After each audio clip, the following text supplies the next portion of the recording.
चलिए हमारा यहाँ से स्टार्ट करते हैं क्वेश्चंस। आपको पता होना चाहिए अभी तक क्या हमने बहुत सारे क्वेश्चंस यहाँ पे डिस्कस कर चुके हैं ना। हम स्टार्ट करते हैं।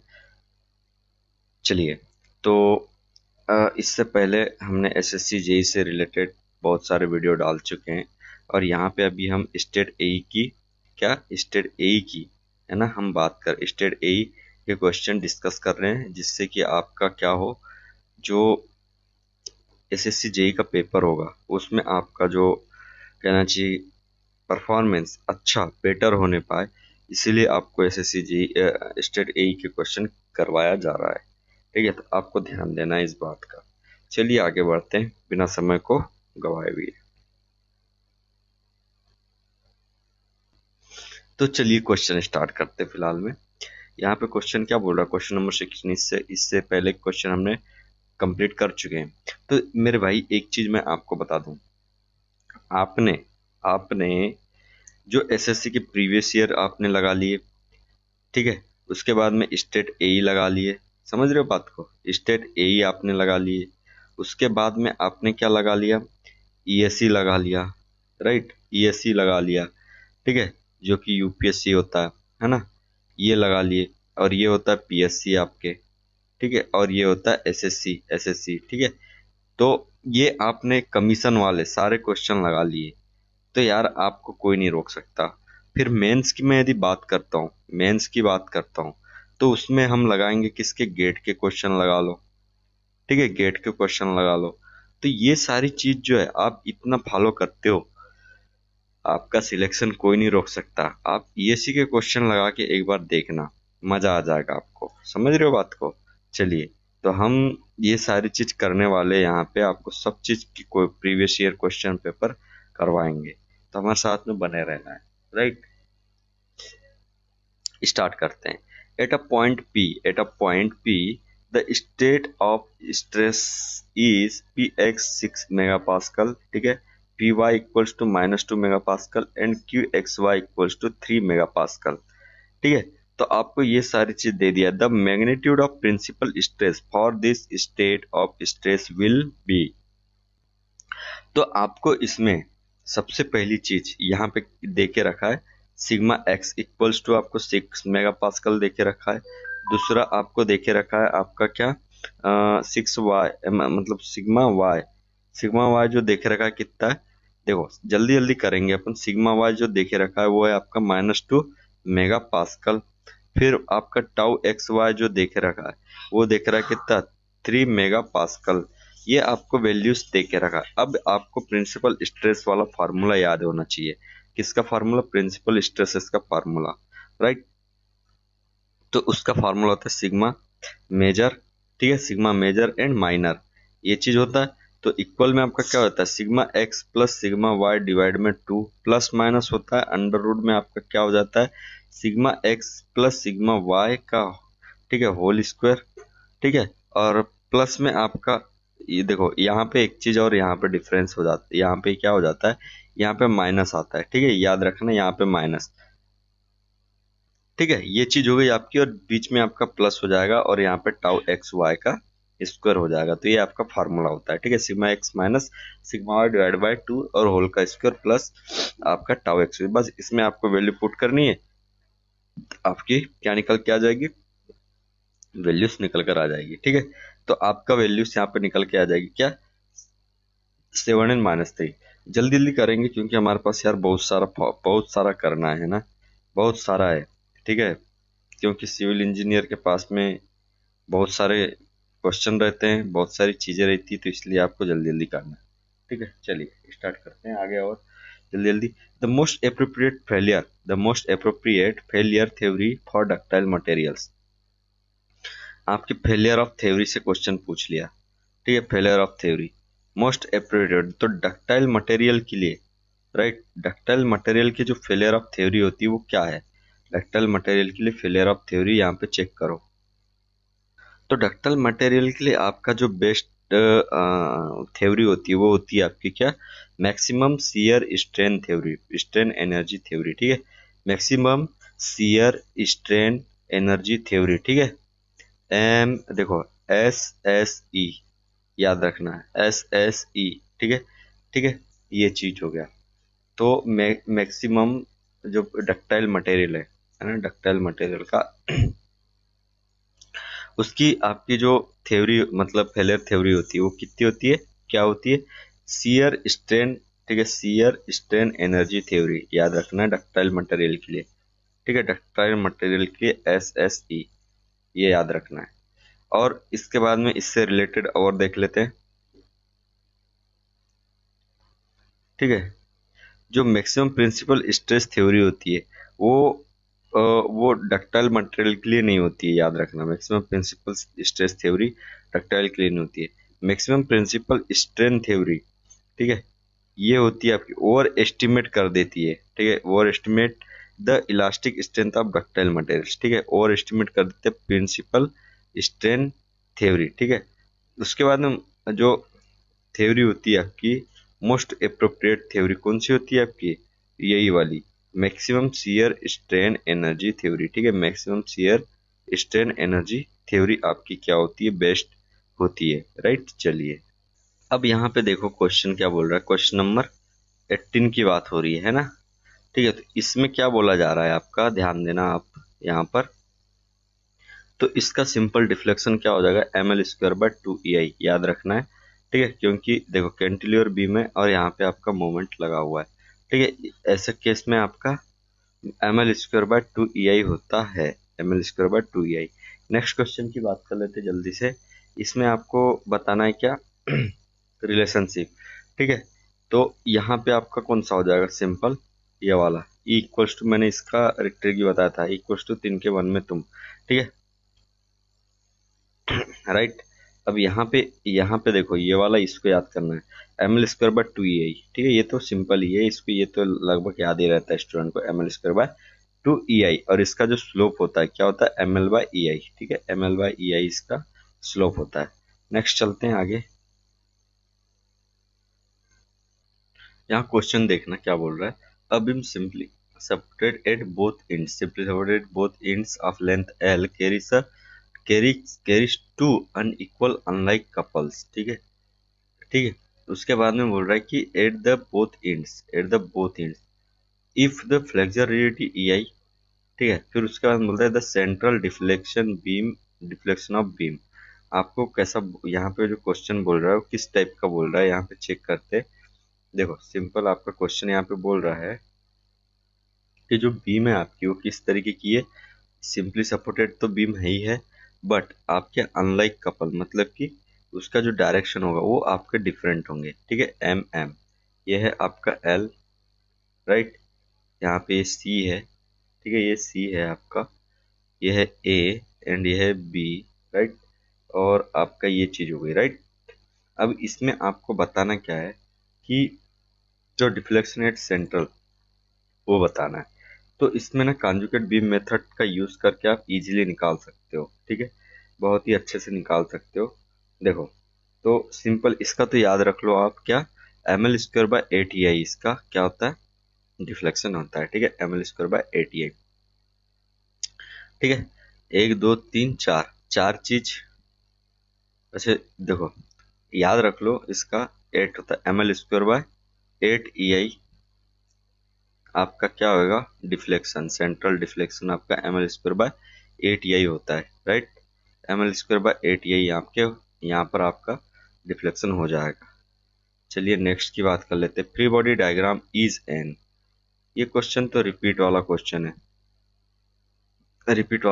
है ना ये। ठीक है, यहाँ पे चेक करो फिर से, free body diagram is an isolated joint, ये सारी चीज नहीं है, isolated joints with all the forces internal. तो ये आपका 21 का बी हो जाएगा।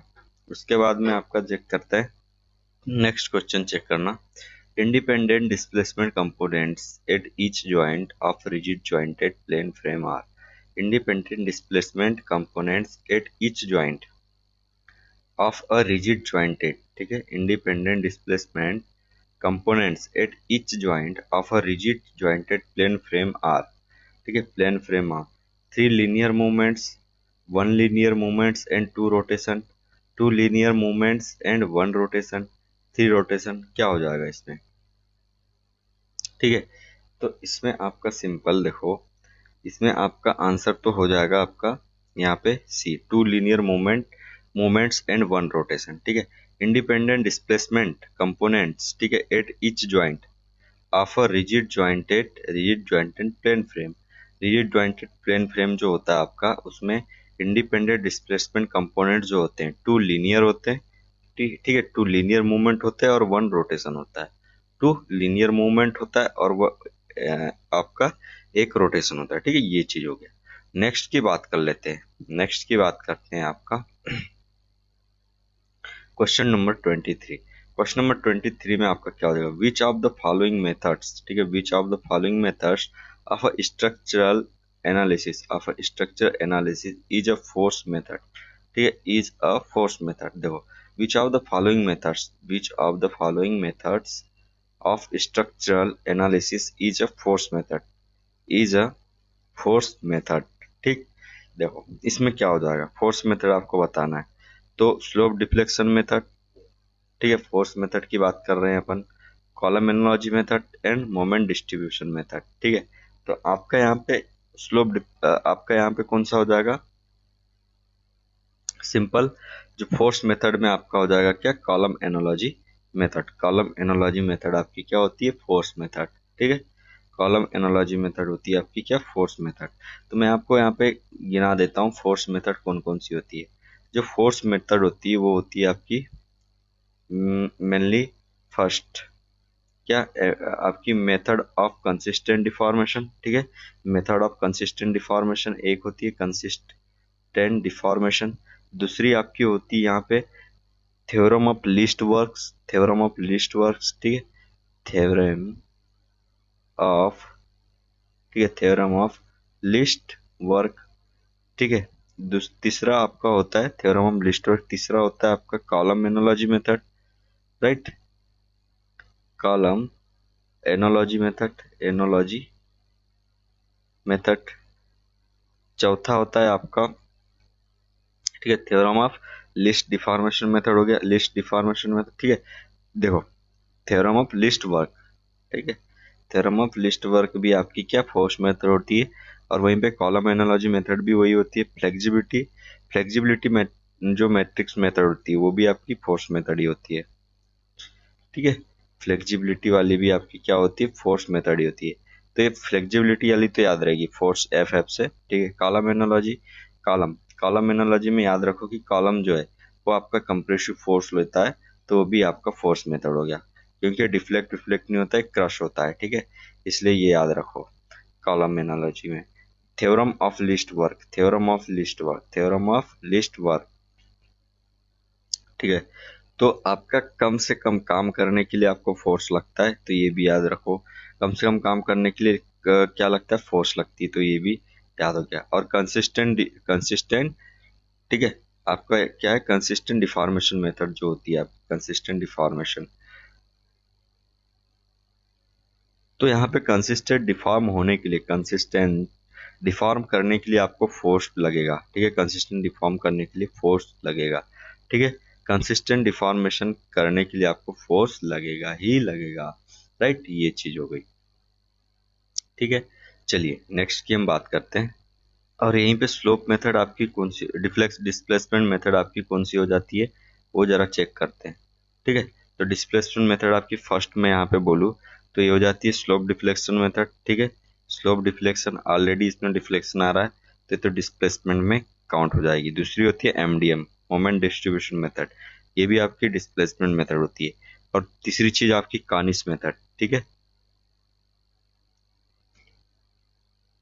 कानिस, कानिस मेथड जो है आपकी, कानिस में भी देखो, कानिस निस निस, ठीक है, इस आ रहा है ना, मतलब डिस्प्लेसमेंट, इस डिस डिस इस, ठीक है, कानिस डिस्प्लेसमेंट मेथड। ठीक है, उसके बाद में याद रखो स्टीफनेस मेथड, स्टीफनेस मेथड भी आपकी क्या होती है, डिस्प्लेसमेंट मेथड होती है। तो ये सारी चीज आपको ध्यान रखनी है, क्योंकि आपको कोई सा भी पूछ सकता है। देखो सिंपल सिंपल है, ज्यादा कुछ है नहीं, बस ये है कि आपको ना पता होना चाहिए, आपको पता होनी चाहिए चीजें, सिंपली आप आप क्वेश्चन कर पाओगे। ठीक है, ये चीज हो गया। अब नेक्स्ट बात कर ले क्वेश्चन नंबर 24। क्वेश्चन नंबर 24 में आपका क्या बोल रहा है, for approximate analysis of a building frames, for approximate analysis of a building frames under vertical loads, ठीक है, under vertical loads the point of inflection is assumed at, ठीक है, for approximate analysis of building frames under vertical loads, ठीक है, the point of inflection, the point of inflection assumed, point of inflection assumed at, ठीक है, centre of each beam, देखो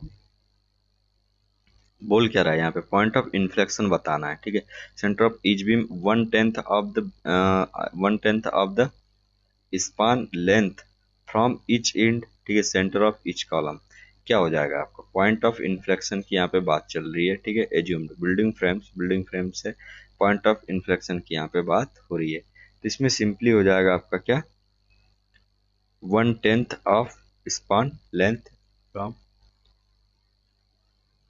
ठीक है, 1/10 of the span length from each end of the beam, each end of the beam, ठीक है, ये चीज हो गया, 1/10 पे अपन लेके चलते हैं पॉइंट ऑफ इन्फ्लेक्शन। इसका यदि डायग्राम मैं आपको बता दूं तो इस तरीके का आपका बनेगा, ठीक है, थोड़ा सा इसको मैं स्ट्रेट कर देता हूँ जिससे कि आपको समझने में आसानी हो जाए, ये राइट, ये हो गया।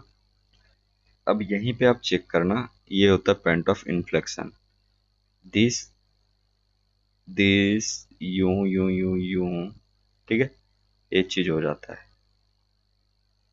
ठीक है, ये राइट, ये होता है पॉइंट ऑफ इन्फ्लेक्शन, ये होता है आपका क्या, WL²/24, WL²/24, ठीक है, ये हो जाता है आपका 0.1L, ठीक है, 0.1L, राइट, ये चीज हो गई। तो ऐसे आपको ध्यान रखना है, ठीक है, और ये जो इसकी वैल्यू होती है WL²/12 होता है, यहाँ पे 24 और यहाँ पे 12 होता है, WL² होता है, L³ नहीं होता, ठीक है, WL²। चलो नेक्स्ट क्वेश्चन की बात करते जल्दी से आपका, a fixed beam of a uniform section is carrying a point load, ठीक है, a fixed beam of uniform section is carrying a point load at its mid span, if the moment of inertia of the middle half length is reduced to half of its previous value, ठीक है, then the fixed end moments will, ठीक है, then the fixed end moments will। चलिए इसके बारे में हम थोड़ा सा देख लेते हैं क्या बोल रहा है, देखो अच्छा क्वेश्चन है, fixed uniform carrying point loads, ठीक है, point loads respond the moment of inertia middle half length is reduced to half of its previous value, then the fixed end moment क्या हो जाएगा, तो ये इस टाइप का होता है, ठीक है। अब यहाँ पे चेक करना, देखो इसमें क्या होता है, इंक्रीज ही होता है, राइट, इंक्रीज ही होता है। फिक्स्ड एंड मोमेंट जो होता है आपका carrying a point load at mid span, ठीक है, फिक्स्ड बीम है आपकी ऐसे, ठीक है, फिक्स्ड बीम है आपकी यूनिफॉर्म सेक्शन की, जैसे कि हम बोल लेते हैं रेक्टेंगुलर, ठीक है, तो आपके मिड स्पान में आपका पॉइंट लोड लग रहा है।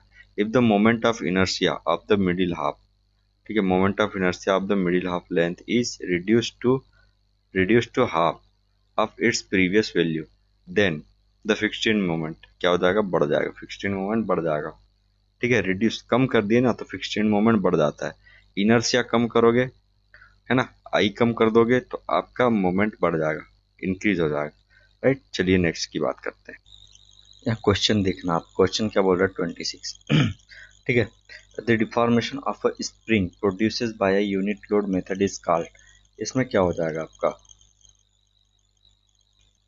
तो इसका आंसर हो जाएगा आपका फ्लेक्सिबिलिटी, ठीक है, फ्लेक्सिबिलिटी आपका आंसर हो जाएगा, यहाँ पे ध्यान देने वाली बात ये थी, right. The deformation of a spring produced by a unit load method is called flexibility, ठीक है, डिफॉर्मेशन, ठीक है, डिफॉर्मेशन डिवाइड बाय इसका होता है, देखो फ्लेक्सिबिलिटी मैट्रिक्स में आपका क्या होता है, डिफ्लेक्शन बाय फोर्स, ठीक है, डिफ्लेक्शन बाय फोर्स, तो ये आपका यहाँ पे आंसर हो जाता है, राइट, बहुत इजी से आपका सॉल्व हो जाता है, कोई दिक्कत वाली बात नहीं आती है, बहुत अच्छे से यहाँ पे आपका सॉल्व हो जाता है।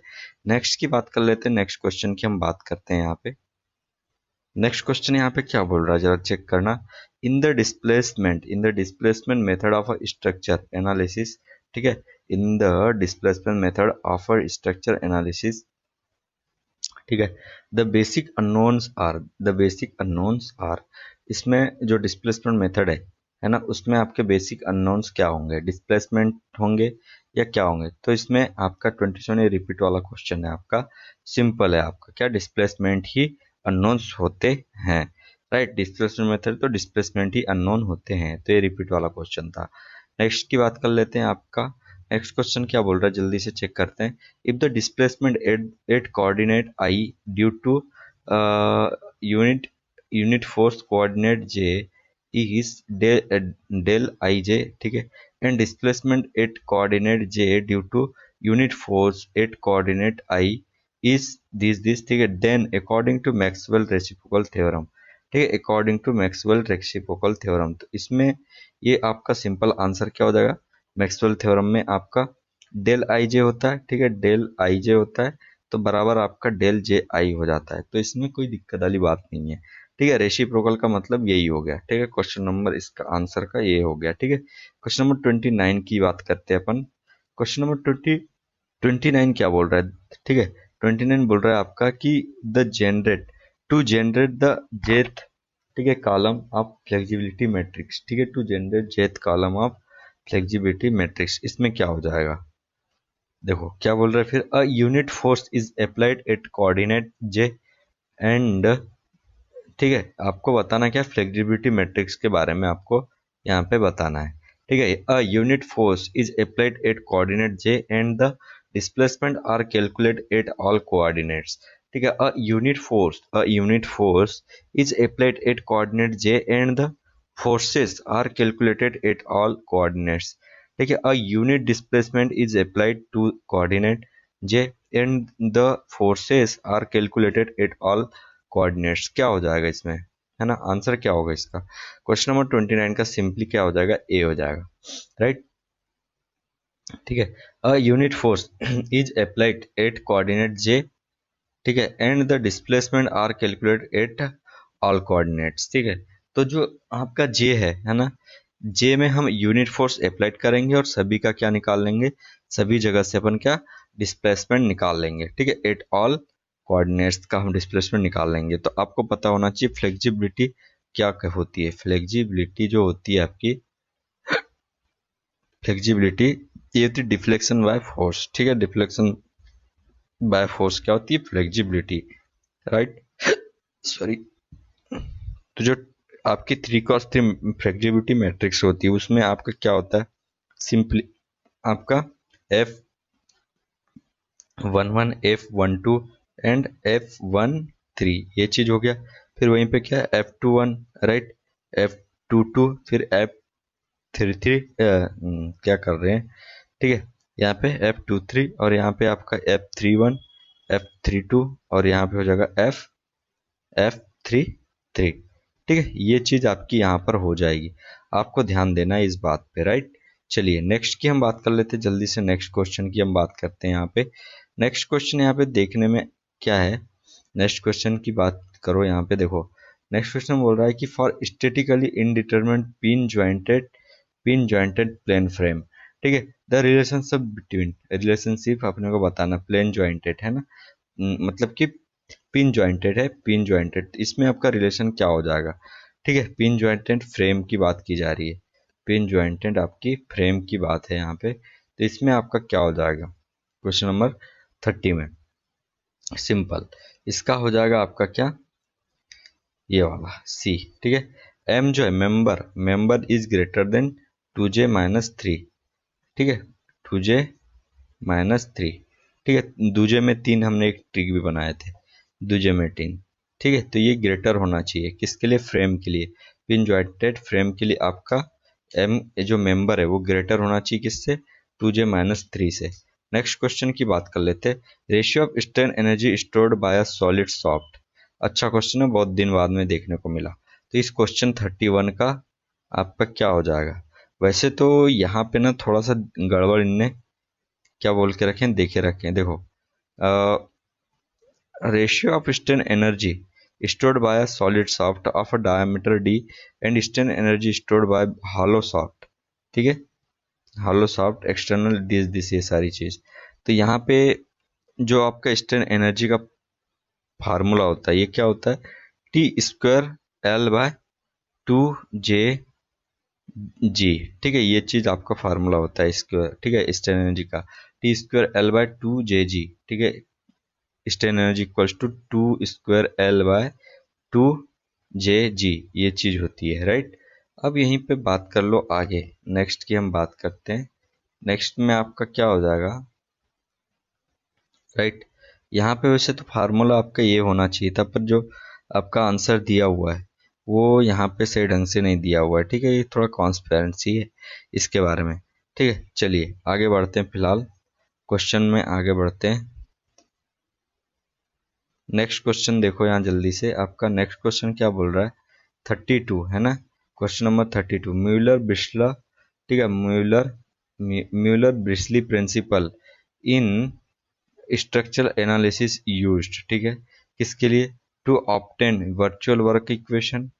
म्यूलर ब्रिस्ला प्रिंसिपल जो है आपका in structural analysis is used किसके लिए, to obtain virtual work equation. ठीक है, तो आपका म्यूलर ब्रिस्ला प्रिंसिपल जो होता है, ठीक है, उस स्ट्रक्चर एनालिसिस में तो वो क्या होता है, इससे क्या अपन निकालते हैं, ठीक है, to obtain virtual work done, ठीक है, to draw influence line diagram for any force, ठीक है, और आपका force superposition of a load effect. ठीक है, तो आपका 32 का सिंपल आंसर क्या हो जाएगा, मूलर ब्रिस्लो प्रिंसिपल जो होता है, ये हम इससे क्या करते हैं, इन्फ्लुएंस लाइन डायग्राम का पता करते हैं, राइट। नेक्स्ट की बात करते हैं, क्वेश्चन नंबर 33। 33 में आपका क्या हो जाएगा, influence line for forcing function gives each variation at mid span a given section a support everywhere in the beam। ठीक है, influence line for forcing function, influence line for forcing function gives the variation at, influence line for forcing function gives the variation at mid span a given section या support, ठीक है, everywhere in the beam. क्या हो जाएगा इसमें, question number 33 में आपका होगा सिंपली यहाँ पे बी, अ गिवन सेक्शन, ठीक है, 33 में आपका हो जाएगा क्या, B, a given section, right, a given section, याद रखो, अ गिवन सेक्शन हो जाएगा यहाँ पे, राइट, ये चीज ध्यान रखना है अपने को, अ गिवन सेक्शन। नेक्स्ट की बात कर लेते हैं, ठीक है, चलो क्वेश्चन नंबर आपका यहाँ पे देखना 34। 34 में आपका क्या बोल रहा है, the moment required to rotate the near end of prismatic beam of length L, ठीक है, length L and flexural rigidity E I, ठीक है, flexural rigidity E I through unit angle, ठीक है, without translation the far end is given by, इसका कैसे आप बताओगे आंसर। ठीक है, देखो, the moment required to rotate the near end, ठीक है, of a prismatic beam of length L, ठीक है, तो प्रिज्मेटिक बीम का मतलब, कहने का मतलब क्या है यहाँ पे, तो इसका सबसे पहली चीज ये, इस टाइप की आपकी क्या है, बीम है, राइट, इस टाइप की आपकी क्या है, बीम है। अब यहाँ पे आपने क्या किया, एम, ये चीज एम हो गया, ये है आपका L1 एंड ई आई, ठीक है, यहां से आप चेक करोगे इस तरीके से, ये आपका इस तरीके से आपका ये रोटेट होगा, राइट, इलास्टिक डायग्राम ऐसा बनेगा। अब यहीं पे जरा चेक करोगे तो इसका आंसर क्या आ जाएगा, देखो, थीटा इक्वल्स टू उन्होंने बोल के रखे हैं 1, ठीक है, स्लोप इक्वल्स टू यहाँ पे क्या हो जाएगा, ml/4 ei, तो अल्टीमेट आपका m की वैल्यू 1 है, तो आपका क्या हो जाएगा, सॉरी, थीटा की वैल्यू 1 है, तो यहाँ पे अल्टीमेट आपकी इसकी वैल्यू 1 है थीटा की, तो यहाँ पे हो जाएगा आपका क्या, m बराबर L/4 ei, मतलब सॉरी, 4 ei/L, ये आपका फार्मूला हो गया। तो इसके हिसाब से आपका यहाँ पे क्या हो जाएगा, ये वाला आंसर हो जाएगा 4 ei/L। इस टाइप का क्वेश्चन आया तो हमको इस तरीके से करना है, और इसमें आपका जो थीटा स्लोप होता है, स्लोप क्या, स्लोप की वैल्यू जो होती है ml/4 ei, ठीक है, ml/4 ei, ये चीज होती है। चलिए नेक्स्ट की बात करते हैं, नेक्स्ट की बात करते हैं, ठीक है। चलिए, नेक्स्ट क्वेश्चन आपका क्या बोल रहा है यहाँ पे, कास्टिग्लिआनोस फर्स्ट मूवमेंट, ठीक है, कास्टिग्लिआनोस फर्स्ट थ्योरम इज एप्लीकेबल। जो कास्टिग्लिआनोस आपका थ्योरम होता है वो किसके लिए एप्लीकेबल होता है, for statically determinant structure only, when the system behaves elastically, only when principle of superposition is valid. ठीक है, कास्टिग्लिआनोस जो थ्योरम है आपका, ये आपका कब वैलिड होता है, ये वैलिड होता है आपका सिंपल जब सुपरपोजिशन आपका क्या हो, प्रिंसिपल ऑफ सुपरपोजिशन वैलिड हो, तब आपका यहाँ पे ये काम करता है। तो इसके बैकग्राउंड में चलते हैं थोड़ा सा। तो यहाँ पे आपका क्या बोल रहा है, कास्टिग्लिआनो फर्स्ट थ्योरम जो होता है is applicable only when principle of superposition is valid. ठीक है, कास्टिग्लिआनो फर्स्ट थ्योरम क्या बोलता है, द फर्स्ट पार्शियल डेरिवेटिव, ठीक है, the first partial derivative of the total internal energy, ठीक है, टोटल इंटरनल एनर्जी जिसको स्ट्रेन एनर्जी भी बोला जाता है, इन अ स्ट्रक्चर, ठीक है, with respect to any, with respect to any particular deflection component at a point is equal to the force applied at the point and in the direction corresponding to that direct deflection component। ठीक है, this first theorem is applicable to linearly, ठीक है, this first theorem is applicable to linearly or non-linearly elastic structures in which the temperature is constant and the support are unyielding। ठीक है, ये चीज हो गई। कास्टिग्लिआनो सेकंड थ्योरम की बात करते हैं, द फर्स्ट पार्शियल